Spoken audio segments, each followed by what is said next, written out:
Take it away, Maestro. Let's put them together. Exactly. So this is everything.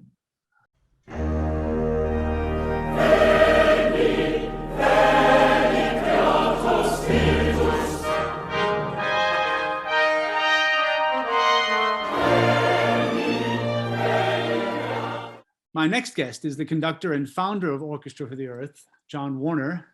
Welcome, John. Hi, Morten. Nice to see you. Or should I say, welcome back. You've been here before. Your involvement in this project goes far beyond conducting. In fact, conducting, as we've heard in the traditional sense of live performance, is not what produces the final product, is it? No, I guess it's the same skills mostly used in a different way.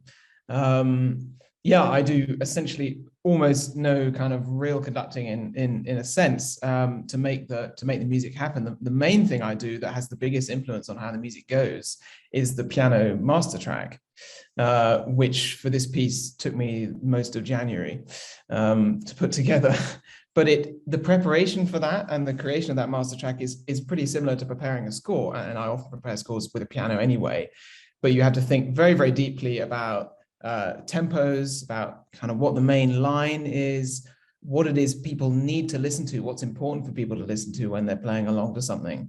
And in that sense, it's a bit like chamber music. You know, it's so much about really being engaged with your ears as well as your eyes. And with this piece in particular, the big challenge was especially the second movement, which is an hour-long single movement with many, many different tempos. In fact, it's a tempo constantly in flux. It's like a Wagner opera, really, where the tempo is always going somewhere. It's always getting faster or slower. And so you've got to start playing and think, right, well, how do I make sure that in 3.5 minutes time, I'm at this tempo over here? And that was quite a challenge. But like I say, a challenge that I think you need a kind of conductor's brain to get stuck into, to really get inside the piece.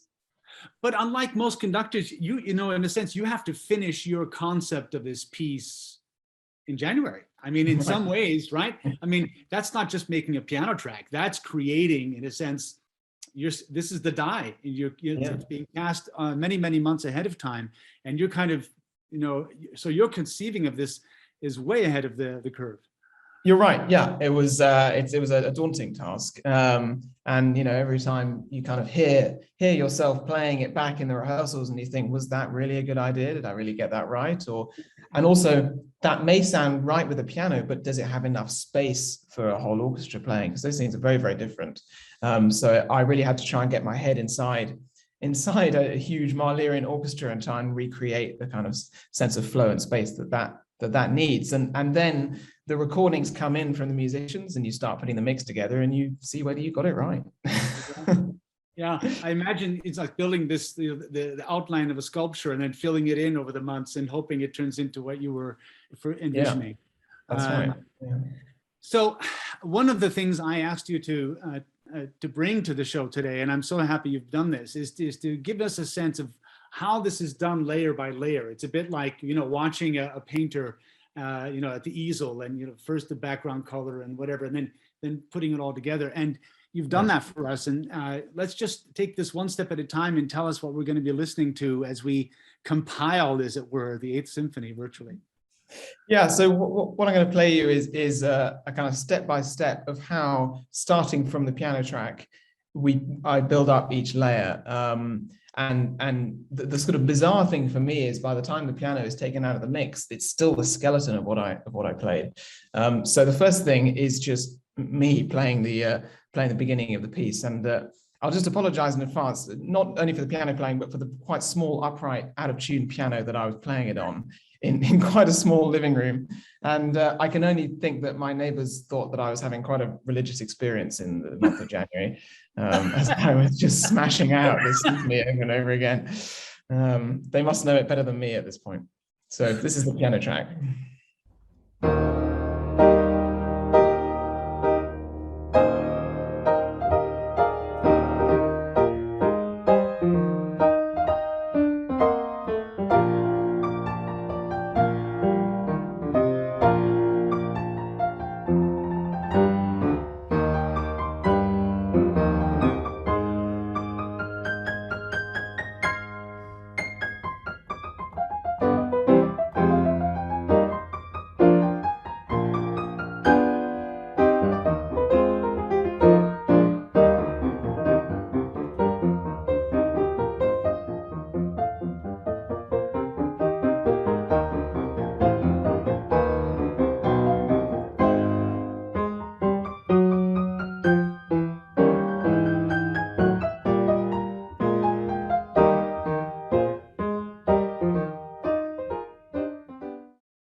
right. Well, that's quite a rendition. John, is this your arrangement? Are you using, I think it's a Berg arrangement. Someone did an arrangement for single piano. Yeah, there is a, I guess it's a vocal score essentially. And I guess I spent quite a lot of time with the full score parallel, because the thing I thought about most is, like I say, what do people need to hear? Because it's such a polyphonic piece. There's so many different lines going on all the time that not only am I unable to play all those lines, but it wouldn't be helpful either to do that. So I tried to find the kind of combination of melodic lines that would give the strongest impression of the piece. And that opening, you hear that, passages like that, I went for an extremely metronomic thing, which I actually think works quite well for the piece. I mean, it's marked impetuoso at the beginning. So I think this kind of idea of relentless tempo works well. And it's also very easy to play along to. But the more difficult passages come later, when there's huge amounts of rubato and you've got to take people with you on that. So there we go. The next track is I guess the next stage, which is I send that piano track to the professional singers who do the guide tracks for the rest of the choir. So they sing along with me in their ears playing the piano, and then I mix the two together. So you're going to hear one of the bass soloists singing the bass line at the beginning. 1, 2, 3, 4. Veni, veni, Creator Spiritus.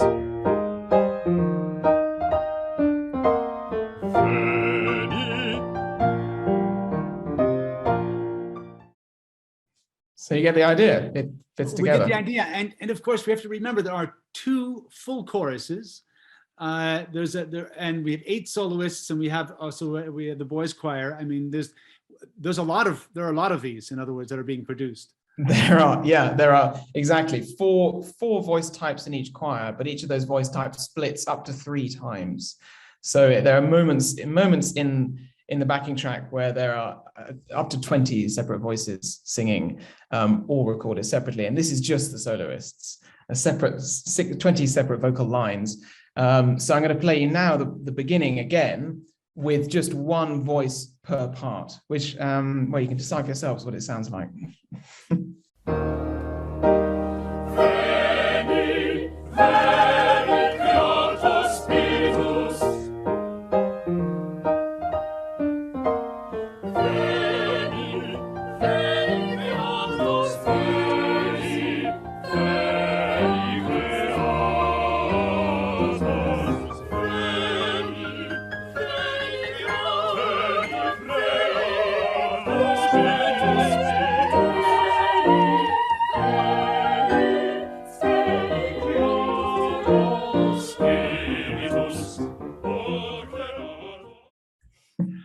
I would say not bad.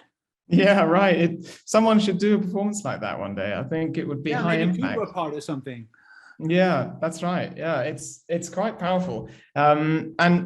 What I find, if I may briefly be self-congratulatory, pleasing about that is that you hear that they all got the same character from the backing track. They somehow, even though they were not in the same room, it has a unified sense, which is the thing that I was most concerned about, that you don't get 500 separate readings of the piece all simultaneously. But did you have, I mean, even with a backing track, you could, of course, have had the opportunity to be in front of them, right? Conducting them as they virtually record. Was there any of that going on as well? Or is it just rehearsing? No, for the recording, well, for the pros, for the recordings, I only send them audio. And to be honest, that's partly because I wanted them to listen as hard as they humanly could. And not actually have the visual aids, because in the same way that what you do on the piano gets magnified, what you do with the soloist also gets magnified. So I wanted them to be really in tune with what the piano is doing. So we use that full track when we're rehearsing with the full choir, but when we're rehearsing with individual sections, we use like the first track you heard, the bass.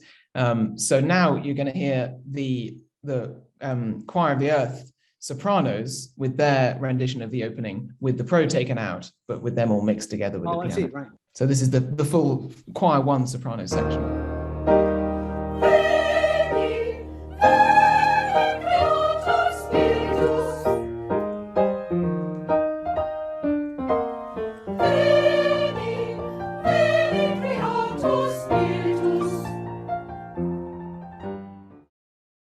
That's starting to sound pretty good. Indeed, indeed. How many voices are we talking about here? In the tens for sure. Yeah. Uh-huh. I can't. It's several. My screen on the editing software is a kind of blur of wavelengths. Well, that takes me to my next, sort of the question that raises itself, I suppose, is, you're sent, let's say you're sent 10 tracks and you're meant to put them all together in one musical gesture. First of all, you're the one who's doing this, John. You're the editor as well. Yeah. You're going to have a lot of credits at the end of this production, because that is in itself an enormous task, never mind producing the piano part and the conducting. So you're actually putting these together. Does that I mean, it must involve levels and all kinds of adjustment for it to sound unified as it does now. Yeah, I guess the main thing I really do is balance. I mean, because everyone's just, you don't have any control over the recording process. You just get tracks through that are different volumes. So it takes really quite a long time just to make sure that the kind of average dynamic of each voice is the same. Once you've done that, you get a pretty good mix and it sounds pretty convincing. But of course, the most bizarre thing is before you add any kind of acoustic, it sounds like you've got hundreds of people singing in a small room. It's really weird when you have the orchestra and the full choir singing, and it sounds like they're in a bedroom. Well, so they are, John. I think that's the issue here, right? That's right. Yeah, it's a very dry sound, and of course you're adding filters and other things, I'm sure. Yeah, I mean, not a huge amount. I would say that only when if someone's phone perhaps has a different kind of microphone to someone else's phone, you need to add bass or take away bass or something like that, what you call EQ. But the balance is really the main thing, and then I find a suitable kind of acoustic effect to give it some resonance. And with that you can, the more resonance you add, the further away people sound. So you can give a spatial effect as well as a panning effect with the two choirs either side. Otherwise, for example, in the orchestra, it would sound like the timpani is sitting next to the violin, whereas it needs to sound like it's at the back of the orchestra. Sounds like a very ornate process. So now I think sort of the pièce de résistance is the last one you're going to give us, right? Because this is we've got a couple more actually. Okay. Just to work through the kind of the equivalent process with the orchestra. This one is piano plus violin. Yeah. Right. So you'll hear one of the violinists doing it.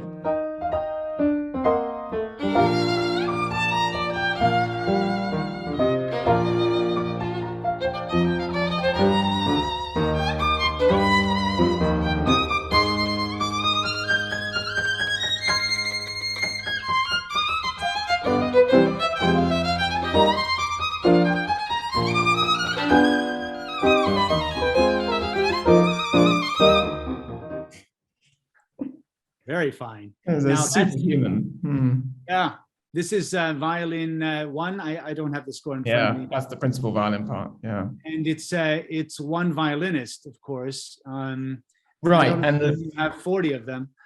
We didn't have 40 of them. We had 4, and what they each did was recorded every divisi part of both violin parts several times, so you get some kind of mix of the sound quality. Because I discovered a while ago that if you have one violinist just record 16 times, it just sounds like the same violin playing louder.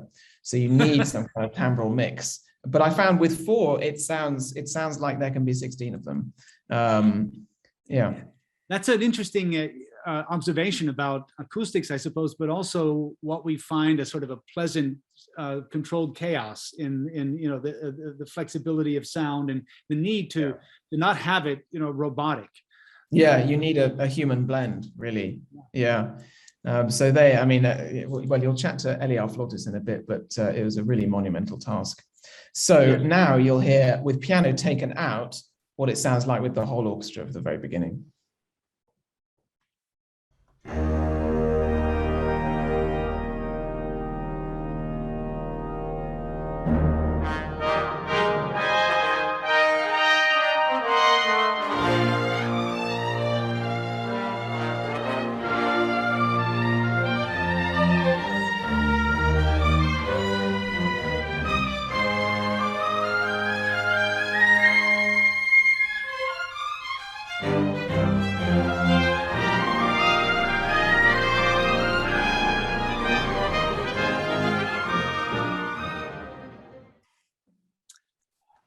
right. Well, we're all lined up. We've got the chorus and the orchestra.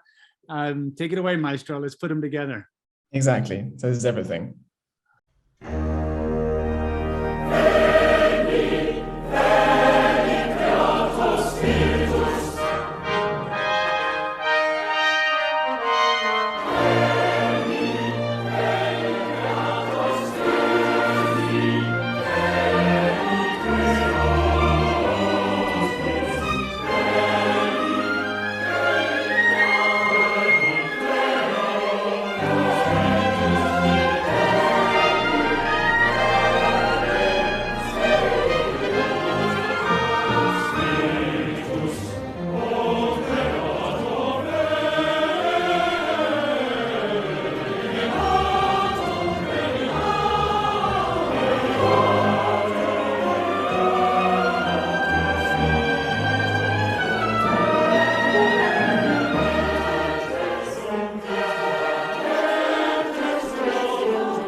That's extraordinary, John. I mean, that's. I don't think anyone would argue that's Mahler's Eighth Symphony, right? Oh, that is I don't know. I'm speechless. It's hard to describe the effect of and just now having gone through it with you, to know Right. What has been put together. It reminds me of some sort of mosaic where somebody is spending eternity putting each little piece of rock in place and then taking a step back and seeing all its glory.